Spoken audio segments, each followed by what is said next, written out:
Hello, everyone. My name is Brian Adderhold, and I wanted to welcome everyone today to our webinar, which is sponsored by the AGS Guilds. I hope that all of you are members of your local guild, and if not, let us know, and we can help you find the closest guild to your location. If there happens to not be a guild near you, also get in touch with us, and we can discuss the possibility of setting one up. Also, if you'd like to volunteer for your local guild, just let us know and we'll put you in touch with the appropriate parties. At this time, I'd like to turn it over to Remy Rotenier, who's here to give us a peek into his world as a 30-year veteran of freehand jewelry design. Remy? Yes, hello, and thank you so much for this introduction, Brian, and also for everyone to join us today. I'm always very excited when we talk, of course, about my passion, which is freehand jewelry design. And I'm passionate about it because it's beautiful, but also because I'm always a little bit concerned that it might go away. And lately, in the past few years, we've seen a resurgence in the appreciation for freehand jewelry design in general and all over the world. And that has given me a lot of hope for it for the future. It was something that was quite important throughout history in the jewelry world. A lot of times the design was presented to the customer, and it was an incredible communications tool. It still is. So we want to keep it going. So one thing first on the title, why freehand jewelry design is important. You notice that there's no question mark, which makes it a rhetorical question. And really what we're saying is freehand jewelry design is important. And my job is going to have to be to tell you about it. And why is that? First of all, when I started jewelry design in Paris, France, where I was trained, you would have asked me about freehand. The notion of freehand jewelry design would have been a very interesting thing. I would not have known what you were talking about because we didn't need to specify when I was a younger designer that it was done free-handedly because there was no other option for rendering jewelry than doing it by hand. So, and as I started very early on designing jewelry, here is one of the pictures that I found where probably somewhere in the summer I was just drawing all the time as a little kid. That notion of freehand again really came later. So I have been an advocate of design for a very long time. And this is a good opportunity to kind of go into it and decide, but why is it important? Why can't we just go to the computer, learn to do CAD, do a great job with that, and just not necessarily develop those skills? See here, the little kitty was trying to help me. So one thing that I wanted to say is that it is important because it shows the vitality of instantaneous creation. When you design for a client, it's very quick a lot of times. It's full of life. And it's a very important thing because it comes from the heart and from the thought process. Your sketch comes out of your hand, but it follows that thought process and immediately expresses itself on the paper. And like I said, it's relatively quickly executed, which gives it its wonderful, that vibrant quality that you see in design. And later, when a design has been approved by a client, it's time to render it properly, like you see here in color. It is an actual task to learn how to keep those renderings, which are taking longer to achieve, to keep them as vibrant as the original sketch was. So when you render this sapphire necklace, I probably had started with a sketch first and then transferred it over to watercolor and gray paper and paint so that that we would keep the same vibrancy as the original sketch.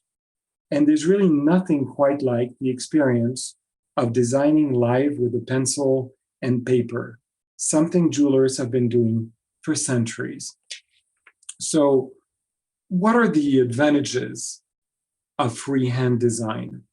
One of them that I really, really, really like, here I'm going to show you a series of bees that I had designed for Tiffany's when I started working in New York in 1990. But what I love about freehand design, and one of the advantages, is that you have mobility. You can design anywhere. I go on trips and take my design book with me, my sketch pad, and see, like, for example, here on this custom jewelry page, you can see that there's some black and white sketches on the left portion of the page. That work, you can do it pretty much anywhere. So the sense of mobility for freehand jewelry design is very important. It is easy, as long as you have good light and you have a pad that you enjoy drawing on, you can actually design in really interesting situations. I created a custom piece that was designed at 39,000 feet, I believe, on an airplane. And it reminded me of how wonderful that is, because with the CAD, which, and I will never put down the CAD because we use it all the time. I love it. It has its place, but it comes after. What I love about freehand jewelry design is that it's the first thing that happens when the idea comes to you and you need to put it on paper. That's the first step of jewelry creation. But the advantage with freehand is that you can do it on the plane like I did, because I didn't need to be plugged into a computer. I didn't need anything else than just paper and pencils. So one of the advantages is that you can do it anywhere and that you need no connection, no power. The design work can happen anywhere. And after that, we want to say that the simplicity of the materials that are used is astounding for jewelry designers. I build a kit when in one of my DVD kits comes with all the right tools, and it's very simple, but the right pencils, the right erasers, the right paper stumps. And in this case, for example, here on this image, you have watercolor rendering, so you would need the right colors, the right paint brushes. But again, we are talking about very limited amounts of materials, just the right things. It's a little bit like, when people ask you about French cooking, is it difficult because it tastes so good, or Indian cooking or Chinese? And the answer is really, it's not that difficult. It's just you have to have the right ingredients and the right recipes. It's the same thing for freehand jewelry design. So the materials are very, very easy to acquire. And those student kits, I can get back to you more on that later, but it's also quite affordable. So there's a kit list on the DVD handouts that I do provide in those video instructional series. And there's another element. So here you are with really tools that are very simple, that are very appropriate, very specific, but not expensive to own, that you can take anywhere with you. And if you do practice a little bit, and that's why I love teaching this, is because I do break down little exercises at a time to get you to a place where you can express yourself nicely. And with a little bit of practice, what happens is another advantage that comes to you is the sense of pride. When you design and you realize that everyone can actually draw better than they actually draw today in a few weeks if they do practice a little bit. We can all improve our skills, and we will need more or less practice according to aptitudes, but we can learn to become better at it no matter what the level is. So freehand jewelry design is a great communications tool. And what it does is wonderful things, first for the ones that you design for. And then we can talk about for you as the designer. So for instance, let's start with what freehand design does for the ones that you create a design for, meaning your private client, meaning a corporation that you might be designing or for a collection, for a group of designers, getting together for a contest. So if you design in front of someone, for example, there's all kinds of things that happen. When somebody wants you to design a custom piece of jewelry, they are in a particular frame of mind. To them, it means a lot. So emotionally, they're quite involved. They also know that they will spend a little bit of money on this, quite a bit, actually, compared to most of other endeavors that we might have. Designing a piece of jewelry, we know is precious. So there is a very specific state of mind that the customer is going to be in. If you sit down and design for them at that point, you give them the right type of attention. And so everybody wants to have attention, basically, especially the client in that specific frame of mind I was talking about. And you start sketching for them and you get the wow factor, the excitement starts happening. That's one of the benefits that they will feel. Excuse me. It's going to be about that. So if you listen correctly to your customer when they're sitting there and explaining to you the piece of jewelry that they're looking for, and you start sketching it, that creates and that's why I talk about it being a wonderful communications tool. That really starts creating a good connection between you and your client. Now, if you're going to be designing for a corporation, it's going to be the same thing. When you sketch in a meeting in front of a lot of people, I've spent my entire life, with these quiet moments when people will talk to me about a piece of jewelry and I start drawing it, and you can see that you pique their interest. Somebody's asking here, where can we apply after doing design, getting a design diploma, how to start a business, any tips?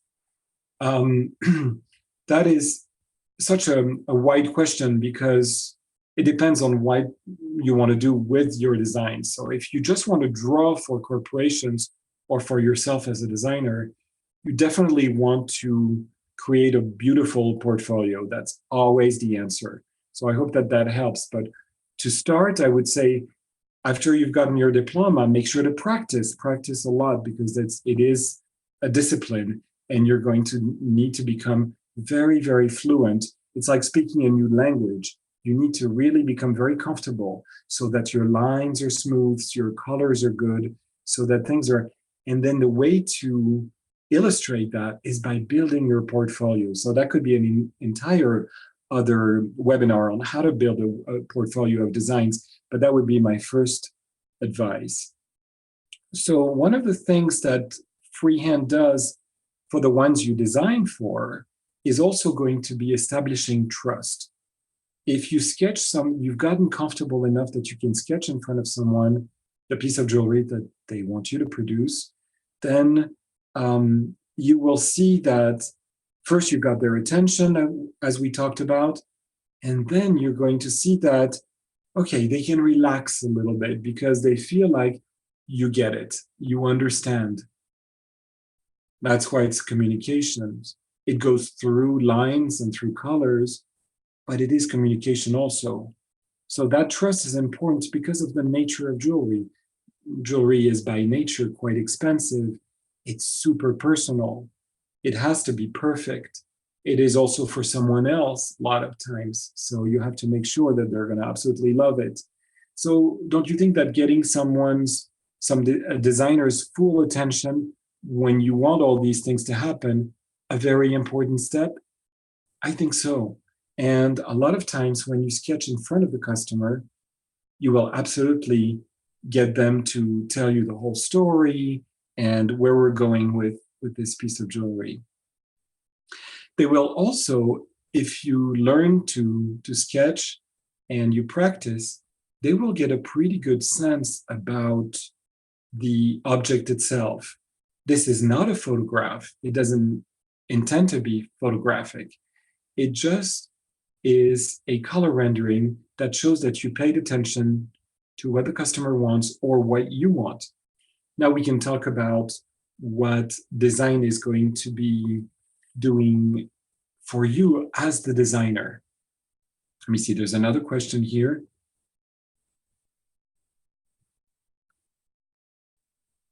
When they're asking me, when I used to start your day at Tiffany and Company, how would the design process used to begin? Okay, well, what was wonderful about designing at Tiffany's is that they gave you a lot of freedom with creation. Sometimes the buyers would come and talk to you about, in the morning, about, an object that they would want, another bracelet, maybe a tennis bracelet, maybe a price point. As a designer, you need something to start with.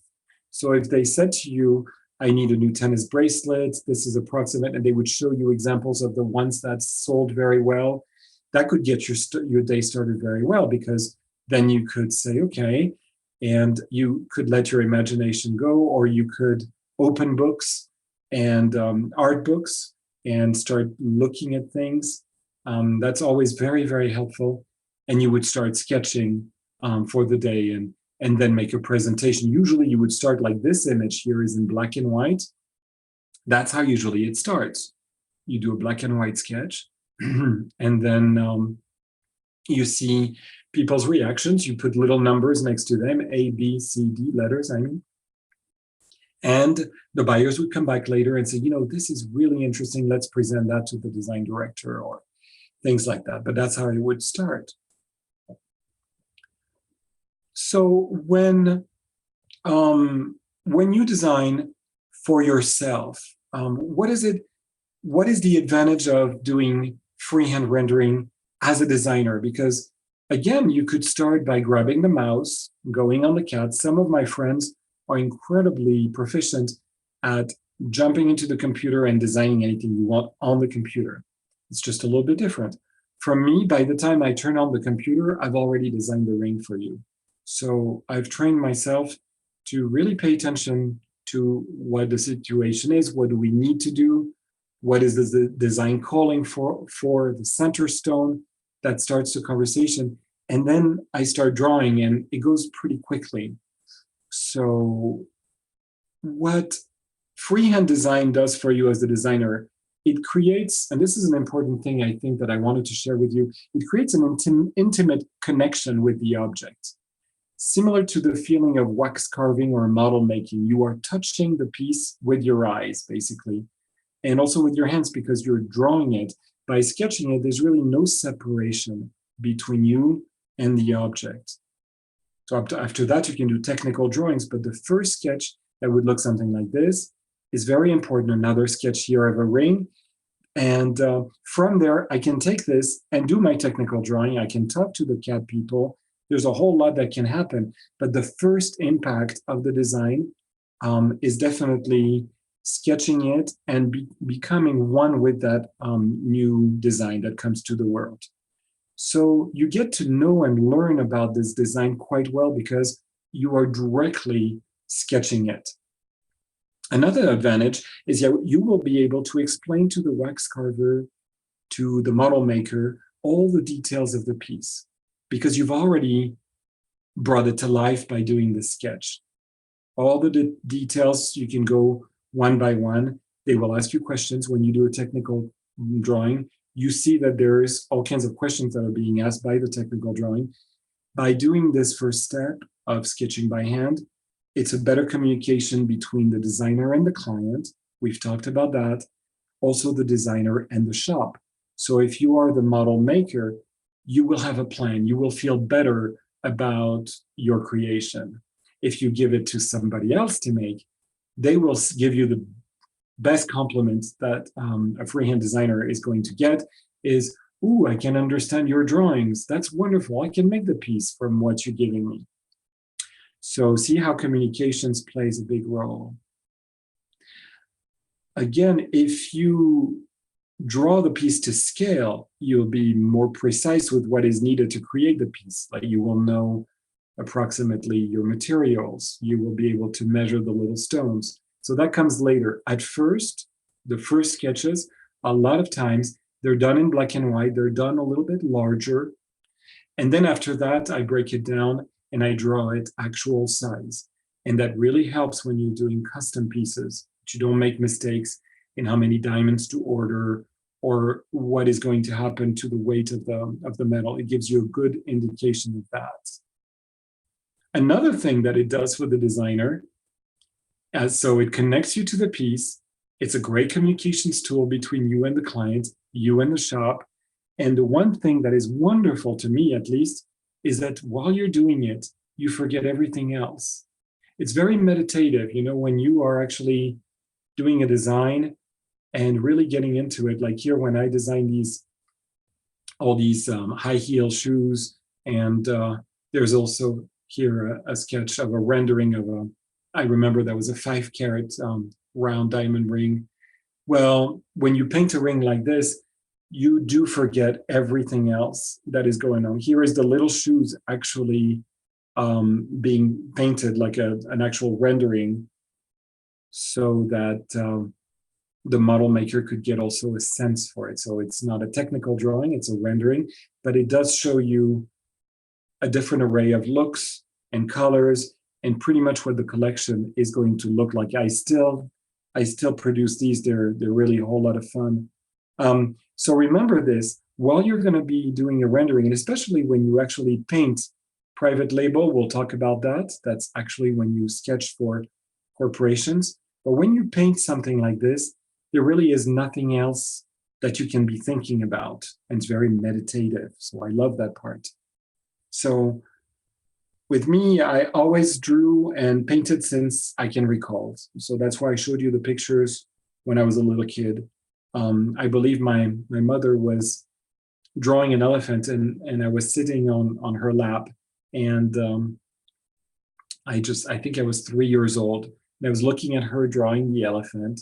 And then when she was done, I just looked at her, and she just told me this because I didn't know. I looked at her and I said, I actually didn't like her elephant. So that was quite mean, but it was interesting because she said that as soon as I could hold the pencil, I was drawing.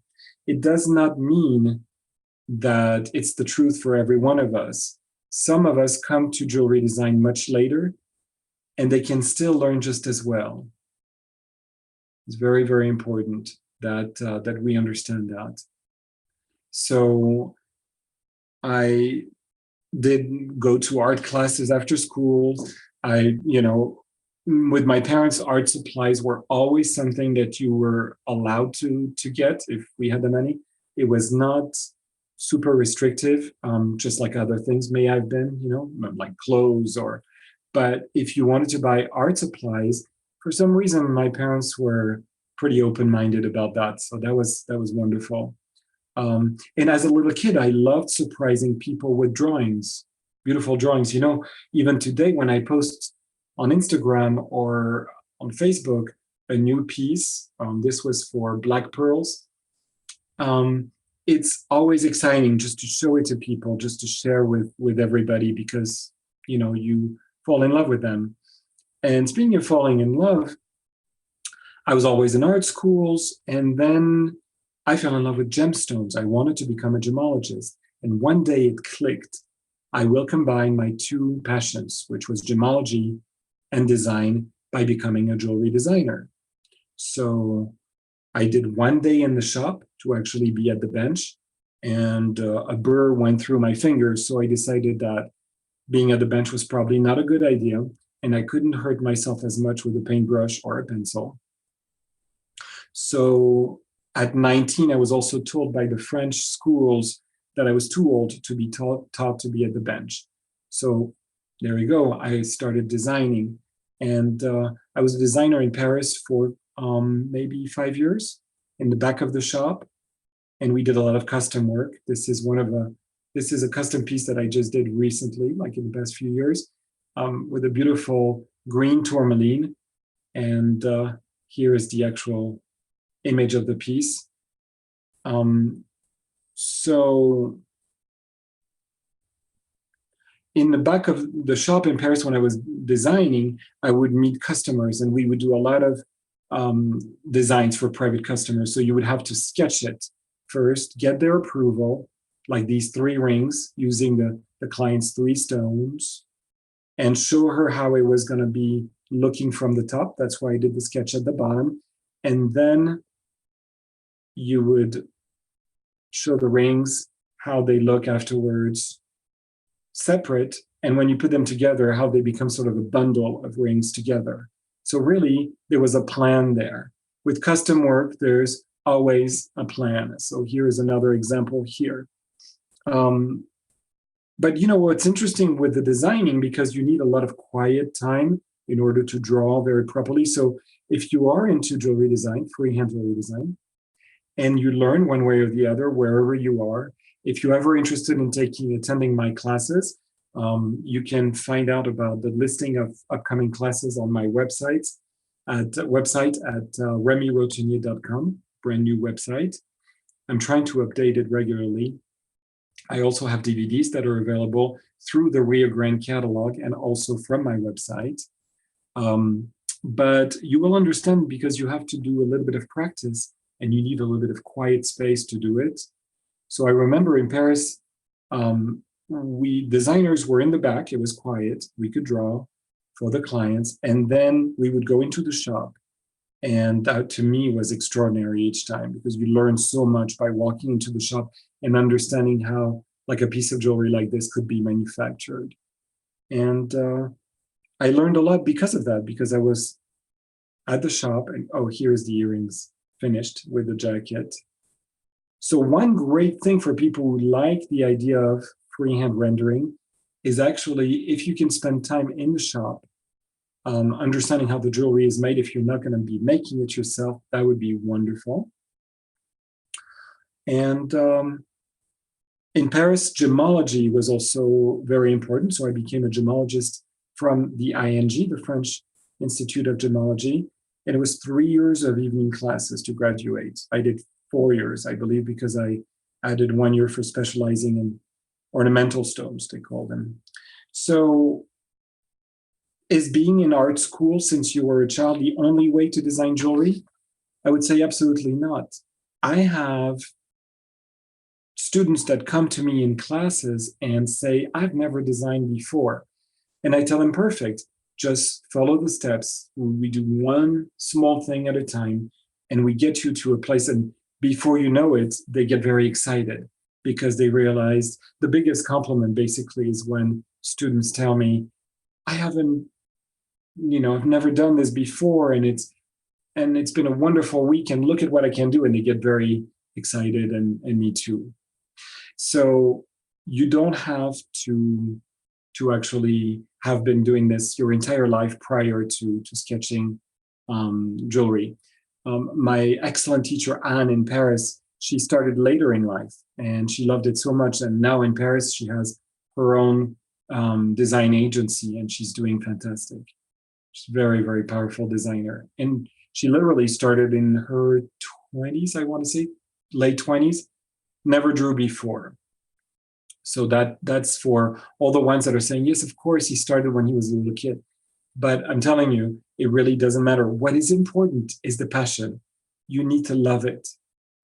Passion is really going to be your best motivator for it. Here's that ring that I think I showed you earlier. And painting those, to me, is very therapeutic and a whole lot of fun. So because drawing is a discipline, it takes practice, probably many hours.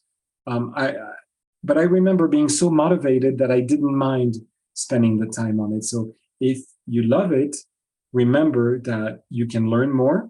There's classes available. And this is one picture in Portland, Maine at the Wolf Academy, where I was teaching. This is a picture of the DVD. That's the first one, the counter sketching DVD that is available from the Rio Grande catalog. This is my second one that I did that was color rendering of jewelry. And the third one, I forgot to add an image, but there's a brand new one called Advanced Jewelry Design. And that one is great because it is very thorough about rendering. So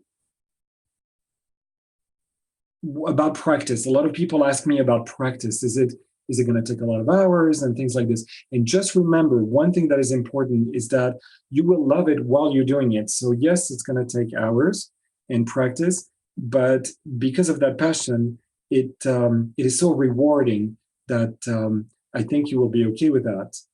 So maybe this should have been the first thing that I talk about, but it will be probably one of the last ones. Is freehand jewelry design is important because it is beautiful. And like I said, there's this resurgence of the freehand design. People are really enjoying seeing the actual sketch marks and all those little pencil marks, and it looks like it was done by a human being, which is an important factor. People end up, when you do a beautiful rendering, sometimes they hang it, they want the original from you, and they hang it in their dressing room or at their house. So we do give the renderings to customers at the time. You can find me on Instagram at Remy Rotenier. You can find me on Facebook, Remy Rotenier Jewelry. And I love freehand jewelry design because it is a tradition that has been around for centuries. And jewelry artists did something I find really important. They started the conversation with their customers by sketching for them.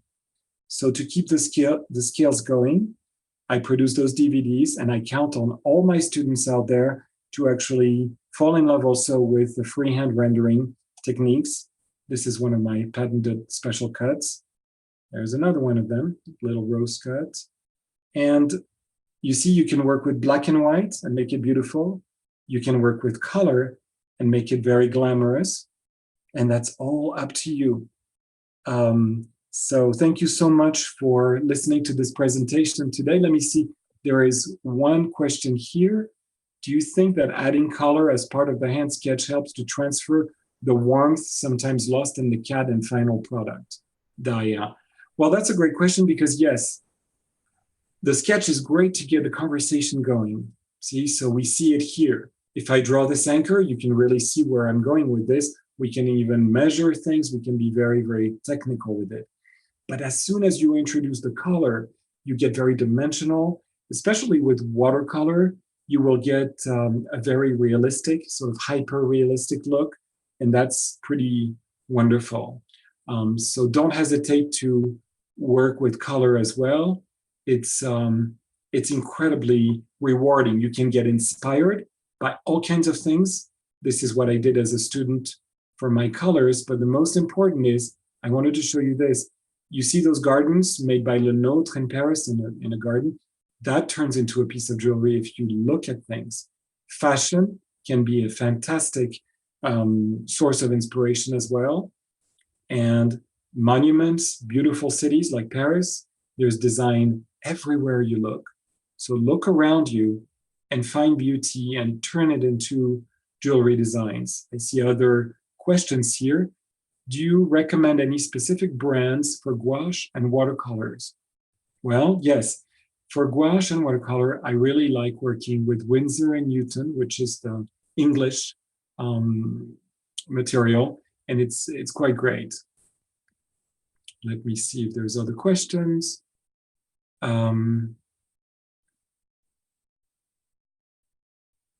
That's about all the questions that I see here. Let me see if there's any open questions right now. How long does it take to render a design? For example, a ring. Okay, well, it depends. It depends on how much you've practiced. If, was this necklace done in 5 minutes?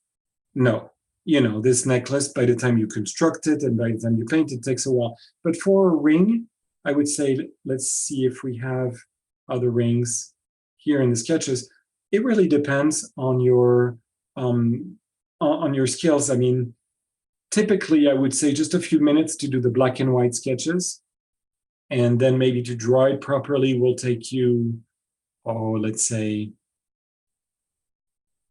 20 minutes, maybe to draw it perfectly, especially if you go a little bit larger. And then if you paint it, you have to add a few more minutes on that. See, I designed the bear and the monkey to show that we can all get along, no matter who we are. And as different as we are, we can get along. Another question here, what books should we refer to while designing? Okay, there's some really good books out there. One of them is by my ex-boss at Tiffany's. His name is Maurice Galli, Galli. You can find it on Amazon. It is full of wonderful information and tips on jewelry design. Somebody says, any recommended paper to use? I would say that to sketch first, it has to feel good. And I would use recycled paper, but maybe a little bit thicker so that you have not glossy, but just a little bit thicker so that the drawing has a little more body to it, I think. Somebody says, how do I design jewels without having a knowledge of technicals used in a design? For example, the different variations of design, the prong, bezel setting. This is from Ria. Ria, it's very important to spend time in the shop. If you're not going to be at the bench, then maybe you could have access to a shop where you can ask questions. And if not, it might be good to take a class in general on jewelry making or read some books on jewelry making so that you understand the different prong settings and different setting techniques.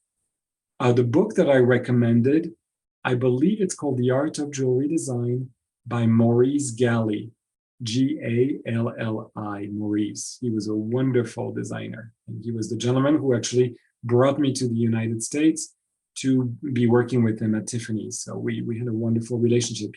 He built those books that are very good. He would be very proud of the instructional DVDs that I actually produced because he thought that it would be really good to be able to pause and fast forward and go back. So unless there's any other questions coming, I will let Brian Adderhold take over. Here's another question. I have worked with CAD teams outside of town, and I have found some CAD experts do not have a jewelry design background, but are excellent on how to work the CAD programs. Do you think it helps when they have had a jewelry background in order to understand the designs? Yes, of course. Any design background you can have, any any preparation basically to jumping into the jewelry business is very, very important. I believe that maybe if you give the technician enough information with a very tight technical drawing, you will do better. But at the same time, the CAD artist really needs to understand jewelry making themselves so that they can, so they understand metal. So their walls don't become too thin, or, the stones are set in a way that should, the way they should be set. So they're not touching, for example. So the more we learn in this industry, the better. But thank you so much. There's another question. I noticed a lot of your sketch and work on darker gray paper. It's just the image. Oh, is it more tinted surface? Yes. A lot of the sketches I was talking about, the paper was done on the white paper, a little bit thicker. But the gray paper is a light gray paper that I import from Paris. And that one is actually, there's a lot of equivalent paper in the US. Canson has a good one. Even Staples has actually a basic light gray, pearl gray, I think, that I really like. Somebody says, what should be the first point to think at the time of designing?